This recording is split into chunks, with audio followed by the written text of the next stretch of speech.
मैं गाँव में मो भौणी दिज थी भी मु 4-5 वर्ष है राखी बांधि पार ड्यूटी कर्म मोर मुझे चली बर्तमान डेड बॉडी कटाकटी मुझे जो सिस्टम मीडिया साहाय्य कले बहुत खुशी लगे। आज हूँ पवित्र रक्षाबंधन भाई हाथ भौणी विश्वास एवं भरोसार राखीटे बांधीए कहीं जितेबले भौणीर सुरक्षा भाई बाहर सेतेबले यही बंधन ही काम आसे किंतु आपण जानी एमती भी किसी भौणी अच्छा जो मैंने से भाई की चिन्हती ना जानती ना किंतु से हाथ में राखी बांधती सेमती एक नियारा प्रयास जय जगन्नाथ सेवा ट्रस्ट तरफ करा जायछि। कटक एससीबी मेडिकल रे जो मैंने विशेष करके सफाई कर्मचारी रही सिक्यूरीटी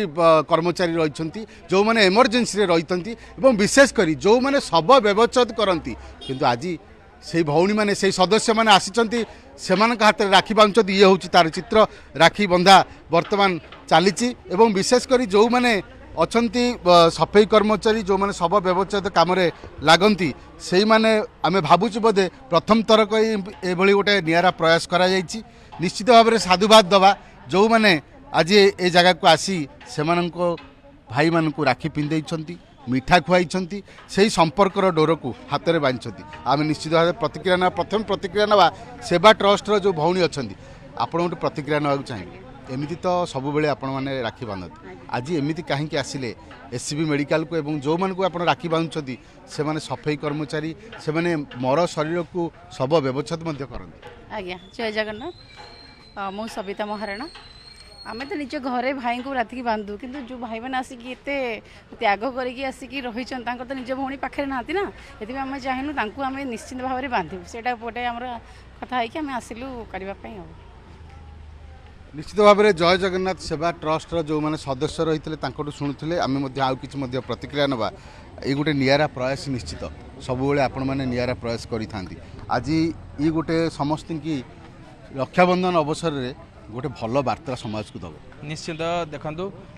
शेष समय साथी था भाई माने जो माने मनीषर वियोग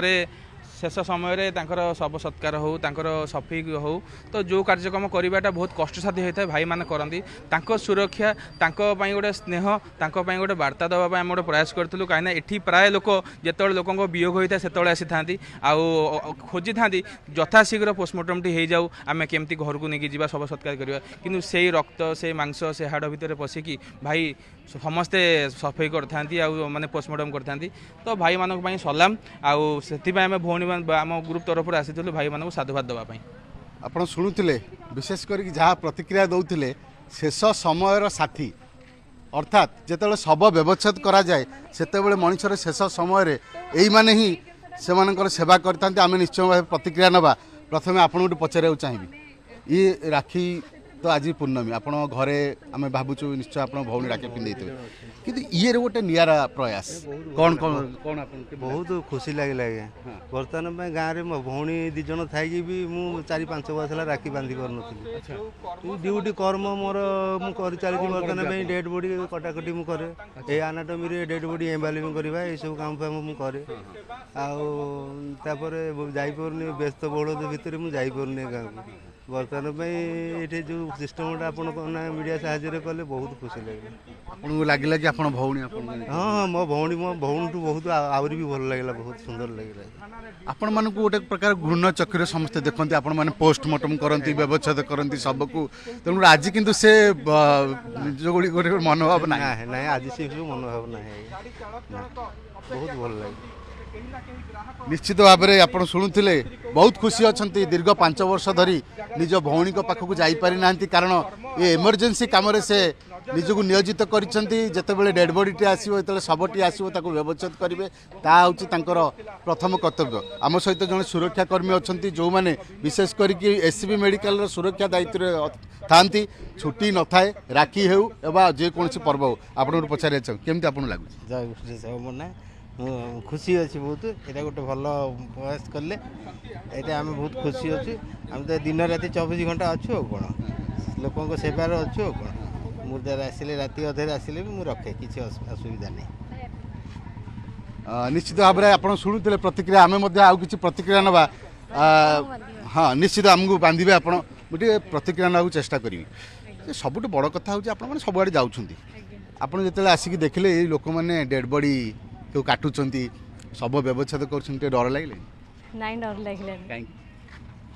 ଆଜି ହେଉଛି ରାକ୍ଷୀ ପୂର୍ଣ୍ଣିମା, ସବୁ ଭାଇମାନଙ୍କର ଇଚ୍ଛା ଯେ ଭଉଣୀମାନେ ରାକ୍ଷୀ ବାନ୍ଧନ୍ତୁ, ସେମାନେ ତାଙ୍କ ଭଉଣୀମାନଙ୍କ ପାଖକୁ ଯିବେ, କିନ୍ତୁ ବହୁତ ଲୋକ ଅଛନ୍ତି ଏଇ କାମ ବ୍ୟସ୍ତରେ ଯାଇପାରୁନାହାନ୍ତି ଭଉଣୀମାନଙ୍କ ପାଖକୁ, ଭଉଣୀମାନେ ବି ଦୂରରେ ରହୁଛନ୍ତି। ଆମେ ଭାବିଲୁ କି ଯେଉଁମାନେ ରାକ୍ଷୀ ବାନ୍ଧି ପାରୁନାହାନ୍ତି ଆମେ ସେମାନଙ୍କର ଗୋଟେ ଭଉଣୀ ହେଇକି ତାଙ୍କୁ ରାକ୍ଷୀ ବାନ୍ଧିବୁ, ସେଇ ଭଲ ପାଇବା ତ ଆମେ ଦେଇପାରିବୁନି ଭଉଣୀ ଭଳି, କିନ୍ତୁ ଭଉଣୀ ପରି ତ ଭଲ ପାଇବା ଦେଇପାରିବୁ, ତ ସେଇଥିପାଇଁ ଆମେ ଭାବିଲୁ। ଆଚ୍ଛା, ବର୍ତ୍ତମାନ ଦେଖିପାରୁଛନ୍ତି ସେ କେତେ ଖୁସି ଅଛନ୍ତି, ତାଙ୍କ ଆଜ୍ଞା। ମୁହଁରୁ କେତେ ଖୁସି ଅଛନ୍ତି, ବହୁତ ଖୁସି ଅଛନ୍ତି। କ'ଣ କହିଲେ ଆପଣଙ୍କୁ? ନିଶ୍ଚୟ କହିଥିବେ। କହିଲେ କି ଭଉଣୀ ଘରେ ଗୋଟେ ଭଉଣୀ ଥିଲା, ଭଉଣୀ ଗଲା ପରେ ମୁଁ ଏଠି ଗୋଟେ ଭଉଣୀ ପାଇଲି, ଆଜି ଶୁଣିକି ଖୁସି ବି ଲାଗିଲା। ଏ ପ୍ରୟାସ ଏମିତି ଜାରି ରହିବ? ଆଜ୍ଞା, ଜାରି ରହିବ। ଆପଣ ଶୁଣୁଥିଲେ, ପ୍ରତିକ୍ରିୟା ଦେଉଥିଲେ ଯେ ଯେଉଁ ଭଉଣୀମାନେ ଆସିଛନ୍ତି ବିଶେଷ କରିକି ଏସ୍ସିବି ମେଡ଼ିକାଲକୁ, ଏବଂ ଏସ୍ସିବି ମେଡ଼ିକାଲରେ ଯେଉଁମାନେ ଏମର୍ଜେନ୍ସି କାମରେ ଥାଆନ୍ତି, ଯେଉଁମାନଙ୍କର ଛୁଟି ନଥାଏ, ଯେଉଁମାନେ ନିଜ ଭଉଣୀଙ୍କ ପାଖକୁ ଯାଇପାରିନଥାନ୍ତି ରାକ୍ଷୀ ବାନ୍ଧିବା ପାଇଁ, ତାଙ୍କ ପାଖରେ ସେଇ ଭଉଣୀମାନେ ଆସି ପହଞ୍ଚିଛନ୍ତି ଏବଂ ତାଙ୍କୁ ରାକ୍ଷୀ ବାନ୍ଧିଛନ୍ତି। ଇଏ ଗୋଟିଏ ନିଶ୍ଚିତ ଭାବରେ ସମାଜକୁ ଗୋଟେ ଭଲ ବାର୍ତ୍ତା ଦେବ ଏବଂ ଆଜିର ଏହି ରକ୍ଷାବନ୍ଧନରେ ଆମେ ନିଶ୍ଚୟ ଭାବରେ କହିବା, ଆଜି ଯୁବ ସମାଜ ଯେଉଁଭଳି ଭାବରେ ବର୍ତ୍ତମାନ ବିପଦଗାମୀ ହେଇଛି, ସେଇ ଭାଇ ଭଉଣୀର ସମ୍ପର୍କକୁ ରକ୍ଷା କରି ସମସ୍ତେ ଏ ସମ୍ପର୍କ କିଭଳି ଭାବରେ ନିଭେଇବେ ତା ଉପରେ ଦୃଷ୍ଟି ପକାନ୍ତୁ ଏବଂ ବିଶେଷ କରି ଆଜିର ଏହି ଦିନକୁ ନିଶ୍ଚିତ ଭାବରେ ସମସ୍ତେ ଆନନ୍ଦ ଉଲ୍ଲାସର ସହିତ ପାଳନ କରନ୍ତୁ। କଟକରୁ କ୍ୟାମେରା ପର୍ସନ ସୁଭାଷଙ୍କ ସହିତ ପ୍ରଭାତ ବିଷୋଇ, OTV।